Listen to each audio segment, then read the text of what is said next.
अस्सलाम वालेकुम दोस्तों, कैसे हैं आप। मैं हूं अदनान हुसैन, आप देख रहे हैं रिपोर्टर्स इनसाइड। अली अमीन गंडापुर का इस्तीफा आ गया है। बड़ा तहलका, बड़ी खबर सामने आ गई है। अली अमीन गंडापुर ने 2 दिन पहले मुलाकात की थी शहबाज शरीफ साहब के साथ और अब अली अमीन गंडापुर ने इस्तीफा दे दिया है। इस इस्तीफे से पहले अली अमीन गंडापुर ने बताया उनकी बानी इमरान खान तहरीक इंसाफ से मुलाकात हुई, जेल में मुलाकात हुई और उस मुलाकात के दौरान क्या मामला जेरे गौर आए, क्या बातें हुई, अली अमीन गंडापुर ने बाकायदा इस हवाले से भी तफसील बता दी है। अली अमीन गंडापुर को इस्तीफा क्यों देना पड़ा और अब क्या होने वाला है। अली अमीन गंडापुर के खिलाफ महाज है तहरीक इंसाफ के अंदर जो खुल गया है, क्योंकि वो अली गंडापुर जो कहता था शहबाज शरीफ को मैं वजीर आजम नहीं मानता, आसिफ जरदारी को मैं सदर नहीं मानता, जो शहबाज शरीफ जब हल्फ उठा रहा है मैं उसकी हल्फ बर्दारी की तकरीब में इसलिए शामिल नहीं होऊंगा कि वो फॉर्म 47 वाला वजीर आजम है। लेकिन अब दोस्तों मामला यह है कि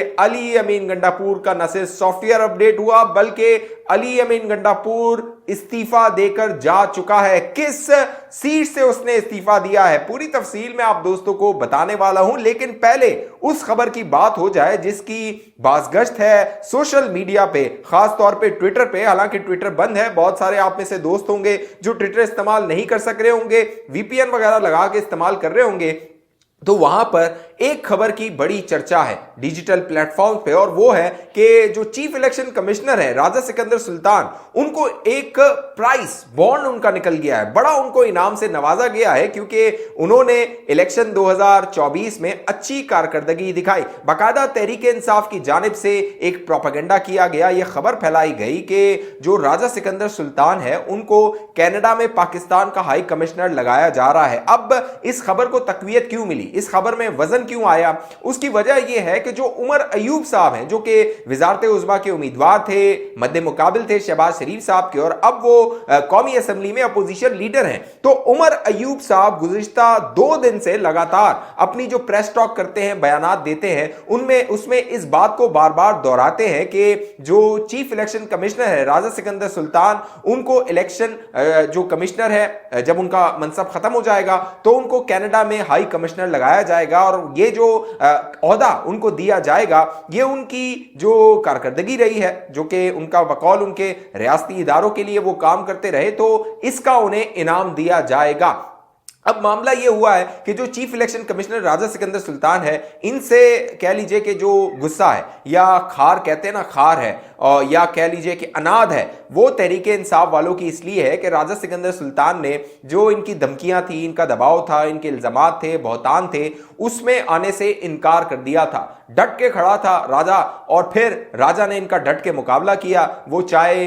इनका फॉरेन फंडिंग वाला केस हो उसमें राजा ने फैसला दिया, चाहे इनका बल्ले के निशान वाला फैसला हो उसमें राजा ने फैसला दिया। हालांकि तहरीक इंसाफ की जानिब से बाकायदा राजा सिकंदर सुल्तान के जो बच्चे हैं उनको टारगेट किया गया, उनकी जो बेगम है एहलिया है वो एक सरकारी मुलाजिम है, उनको टारगेट किया गया, उनको निशाना बनाया गया, उनके खिलाफ मुहिम चलाई गई, लेकिन राजा डट के खड़ा था और राजा अब तक मुकाबला कर रहा है। अब मामला यह हुआ जब तहरीक इंसाफ वालों ने यह प्रोपेगेंडा करना शुरू कर दिया और जो उमर अयूब है, उमर अयूब, उसने इस खबर को आगे बढ़ाना शुरू कर दिया। हालांकि उमर अयूब जो बयान देगा वो मीडिया में हाईलाइट होगा, अखबार में उसकी खबर भी लगेगी, तो बाकायदा इलेक्शन कमीशन को एक वजाहती बयान जारी करना पड़ गया। हुआ कुछ यूं कि गुज़िश्ता कुछ दिनों में जो राजा सिकंदर सुल्तान है चीफ इलेक्शन कमिश्नर, वो बैरून मुल्क गए थे और जब वो बैरून मुल्क गए तो उसकी आड़ लेते हुए तहरीक इंसाफ ने यह मुहिम शुरू कर दी थी।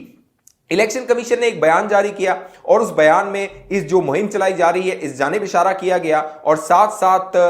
बताया गया कि जो चीफ इलेक्शन कमिश्नर है वो छुट्टियों के लिए, छुट्टियों की गर्ज से 4 से 6 दिन के लिए बैरून मुल्क गए हुए। अब मामला यह है जो चीफ इलेक्शन कमिश्नर या फिर इलेक्शन कमीशन है ना, वो इतना मासूम, इतना सादा ना बने कि वो सिर्फ एक वजाती बयान जारी करे और उस वजाती बयान में यह कहा जाए कि अगर आइंदा जो है वो इस तरह की मुहिम चलाई गई और इल्जामात लगाए गए तो फिर कानून हरकत में आएगा और कार्रवाई की जाएगी। चाहिए तो ये कि राजा सिकंदर सुल्तान साहब एक नोटिस भिजवाएं उमर अयूब साहब को, जिस तरह मरियम नवाज मुतहरिक हो गई है ना, शेर अफजल मरवत को नोटिस चला गया FIA का जो इसने इल्जाम लगाए थे, शानदाना गुलजार को चला गया नोटिस जो उसने इल्जाम लगाए थे। तो चीफ इलेक्शन कमिश्नर साहब ये उमर अयूब साहब को नोटिस भेजे और इनसे कहें कि जो आप बयान दे रहे हैं इसको साबित करें या फिर जो हर्जाना है वो मुझे अदा करें। ये दुम दबा के भाग जाएंगे, इनके पास कोई जवाब नहीं होगा, क्योंकि ये बहतान लगाने में, इल्जाम लगाने में और झूठ बोलने में तहरीक इंसाफ का वतीरा है कि इतना बड़ा झूठ बोलो कि जो सच है ना वो उसके सामने छोटा लगे। तो झूठ बड़ा होगा तो झूठी झूठ नजर आएगा। तो ये इनका वतीरा रहा है, ये इनकी हिकमत अमली रही है। तो अब देखना है राजा सिकंदर सुल्तान साहब सिर्फ ये जो एक सफे का बयान जारी कर दिया है इस पर ही रहते हैं या फिर आगे भी कार्रवाई करते हैं, क्योंकि इन्होंने तो बाज नहीं आना, इन्होंने झूठ को आगे बढ़ाना है, बाकायदा सोशल मीडिया पे इस पे वीडियोज हो जानी है और जो यूट्यूबर्स होंगे तहरीक इंसाफ वाले वो बाकायदा इस पे व्यूज भी ले लेंगे, प्रोपेगेंडा भी कर देंगे और जो लोग हैं किस किस को वजाहतें दी जाएंगी। तो चाहिए ये कि जो डंडा मरियम नवाज ने चलाना शुरू किया है वो चलाना शुरू करे और तमाम ये जो प्रोपेगेंडा करने वाले, झूठ फैलाने वाले हैं, इनके जो है वो पिछवाड़े पे लगाएं ताकि ये भी आके जो है वो एतराफ करें कि हाँ हम झूठ बोल रहे थे। उमर अयूब के साथ क्या होता है देखना है कि चीफ इलेक्शन कमिश्नर क्या करते हैं। अब आ जाइए नवाज शरीफ के बारे में मैंने आपको बताना है, क्योंकि ये खबरें आ रही हैं कि नवाज शरीफ लंदन जाने वाले हैं। कब जाने वाले हैं ये मैं आपको बताऊंगा, लेकिन पहले बात हो जाए वो जो अली अमीन गंडापुर का इस्तीफा है। मामला यह हुआ कि गुज़िश्ता दिनों अली अमीन गंडापुर की जो एक मुलाकात हुई थी अडियाला जेल में इमरान खान के साथ, उस मुलाकात में इमरान खान ने अली अमीन गंडापुर से कहा कि जो उनका भाई है फैसल अमीन उसको कहां पे एडजस्ट कर रहे हो, क्योंकि इमरान खान को यह लग रहा था कि जो फैसल अमीन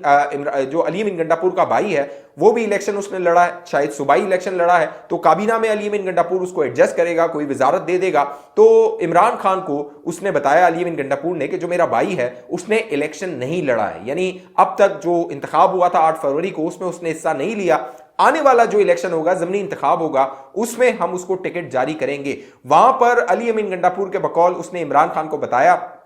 कि जो फैसल अमीन है अली अमीन गंडापुर का भाई, वो NA 44 जो DI खान है वहां से इंतखाब लड़ेगा और अली अमीन गंडापुर ने उस सीट से इस्तीफा दे दिया है। अली अमीन गंडापुर ने 2 नशिस्तों से इंतखाब लड़ा था, एक PK की थी यानी सूबाई की नशिस्त थी और एक NA की थी, नेशनल असेंबली की थी। तो PK की जो नशिस्त थी वो तो वो उन्होंने रखी, उससे वो वजीर आला बन गए, मेंबर असेंबली, सूबाई असेंबली बन गए, जबकि NA की जो सीट है कौमी असेंबली की, अब उससे उन्होंने इस्तीफा दिया है और उस सीट पर NA 44 पर जो उनका भाई है फैसल अमीन वो जो है वो कौमी असेंबली का इंतखाब लड़ेगा। और इसके हवाले से बाकायदा अली अमीन गंडापुर को एक वीडियो बयान जारी करना पड़ा, क्योंकि अली अमीन गंडापुर को पता था जब अगर मैंने बानी PTI का जिक्र ना किया कि उनकी मर्जी इसमें शामिल है तो फिर तहरीक इंसाफ वालों ने इनका जीना हराम कर देना है। क्योंकि अली अमीन गंडापुर ने जब गुज़िश्ता दिनों काबीना बनाई तो उस पर भी कई सवालात उठ गए थे कि जो अली अमीन गंडापुर गया था फाइलें लेकर अडियाला जेल और कह रहा था कि बानी PTI से मैं मंजूरी लेकर आया और फिर मैंने अपनी काबीना बनाई है। तो अली अमीन गंडापुर को वजाहतें देनी पड़ गई थी कि भैया ये जो काबीना है मेरी मर्जी की नहीं है, मैंने अपने बंदे फिट नहीं किए, बल्कि इमरान खान की मर्जी से ये काबीना बनाई गई है। तो अब अली अमीन गंडापुर ने कौमी असेंबली से इस्तीफा दिया है। अब देखना है ज़मीनी इंतखाब में जो फैसल अमीन है अली अमीन गंडापुर का भाई वो कामयाब होता है या नहीं होता, या फिर जो मौलाना फजल रहमान है वो वहां पर सीट निकाल लेते हैं, क्योंकि मौलाना का ही वहां पर मुकाबला होता है अली अमीन गंडापुर के साथ, क्योंकि जो मौलाना साहब हैं उन्होंने पशीन की सीट से इलेक्शन लड़ा था जो कि वहां जीत गए, जबकि DI खान में उनको शिकस्त हो गई थी, उनके या तो बच्चे ने लड़ा था वहां उनको शिकस्त हो गई थी। तो अब देखना है JUIF वहां पर क्या करती है। आखिरी जो खबर है और बड़ी खबर है वो नवाज शरीफ साहब के हवाले से है, क्योंकि अब ये चमगोइयां हो रही हैं कि नवाज शरीफ साहब जो है वो खामोश हैं या वो साइडलाइन है। और नवाज शरीफ साहब क्योंकि वजीर आजम नहीं बने, इलेक्शन से पहले ये गुमान था कि नवाज शरीफ साहब को इतनी मेजॉरिटी मिल जाएगी कि वो वजारत उज़्मा संभालें, लेकिन इलेक्शन के जो नताइज आए उसके बाद नवाज शरीफ साहब बड़े मायूस हुए और फिर कोशिश ये की गई कि नवाज शरीफ साहब पीछे रहें, यानी बैक सीट ड्राइविंग करें और जो मामलात हैं हुकूमत के उसमें उनकी रहनुमाई की जाए, चाहे पंजाब में मरियम नवाज हो या विफाक में शहबाज शरीफ साहब हो। अब खबर यह है कि जो नवाज शरीफ साहब हैं वो बैरून मुल्क जाने वाले हैं, वो लंदन जाने वाले हैं और लंदन से पहले क्योंकि शरीफ खानदान और ख़ास तौर पे जो नवाज शरीफ साहब हैं, वो जो रमज़ान है उसका आखिरी अशरा है वो सऊदी अरब में गुजारते हैं, काबा में गुजारते हैं, मस्जिद नबी में गुजारते हैं, वहाँ पे वो इबादत करते हैं। लिहाजा इस रिवायत को बरकरार रखते हुए खबर ये आ रही है, दावा ये आ रहा है कि वो रमज़ान के आखिरी अशरे में सऊदी अरब जाएंगे और सऊदी अरब के बाद वो लंदन जा सकते हैं। अब लंदन वो कितना अरसा ठहरेंगे इस हवाले से अभी हतमी तौर पर नहीं कहा जा सकता। हालांकि जो नवाज शरीफ साहब के दो साहबजादे हैं, हुसैन नवाज और हसन नवाज, वो पाकिस्तान आ चुके हैं, बाकायदा उनको अदालतों से भी रिलीफ मिल गया है। तो देखना यह है कि नवाज शरीफ साहब लंदन जाते हैं या फिर सऊदी अरब से वो अपना जो आखिरी अशरा है वो गुजार कर दोबारा ईद पर या ईद गुजार कर पाकिस्तान वापस आ जाते हैं। हालांकि जो ये तासुर ये दिया जा रहा है कि शायद नवाज शरीफ साहब गैर मुतारिक हो जाएं, सियासत से लाताल्लुकी कर दें, सियासत से किनारा कशी कर दें, तो ये इम्कान होते हुए नजर नहीं आ रहा, क्योंकि अब जो माहौल बन रहा है, जो आने वाली सियासत है और पाकिस्तान के जो हालात हैं उसमें जो नवाज शरीफ का तजर्बा है, नवाज शरीफ का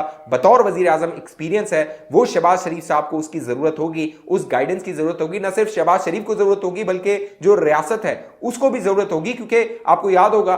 नवाज शरीफ साहब जब पाकिस्तान आ रहे थे 21 अक्टूबर को, उससे पहले उनकी लंदन में कुछ अहम मुलाकातें हुई थी। सऊदी अरब में कुछ मुलाकातें हुई थी, कुछ लंदन में मुलाकातें हुई थी और वहां पर नवाज शरीफ साहब को यह यकीन दिलाया गया था कि जब आप पाकिस्तान वापस जाएंगे और अगर आप वजीर आजम बन जाते हैं या फिर आपकी हुकूमत आ जाती है तो फिर पाकिस्तान में सरमायाकारी की जाएगी। इस हवाले से 25 अरब डॉलर तो सिर्फ और सिर्फ जो अरब मुमालिक हैं वो पाकिस्तान में सरमायाकारी करने को तैयार थे। तो देखना यह है कि जो नवाज शरीफ साहब ने गारंटीज दी थी उन गारंटीज पर अमल होता है और जो बैरून मुल्क ने पाकिस्तान को या नवाज शरीफ साहब को गारंटीज दी थी उन पर कब अमल दरामद होता है। तो लग ये रहा है कि आने वाले दिनों में नवाज शरीफ साहब जरूर जाएंगे सऊदी अरब, लेकिन वो फिर पाकिस्तान वापस आ जाएंगे और जो मरियम नवाज साहिबा हैं और जो शहबाज शरीफ साहब हैं वो उनकी रहनुमाई से, उनकी गाइडेंस से आगे जो है वो पाकिस्तान के जो भी मामलात हैं उनको आगे बढ़ाया जाएगा। इस हवाले से जो भी मामलात होंगे मैं आप दोस्तों को बाखबर रखूंगा। अब तक ये चैनल आपने सब्सक्राइब नहीं किया जरूर सब्सक्राइब कीजिए, साथ घंटी का निशान है उसको लाजमी दबाइए। फेसबुक पे देखने वाले दोस्त पेज को लाइक फॉलो करके इस वीडियो को लाजमी शेयर कीजिए। अगली वीडियो तक मुझे इजाजत दीजिए, अपना ख्याल रखिएगा। पाकिस्तान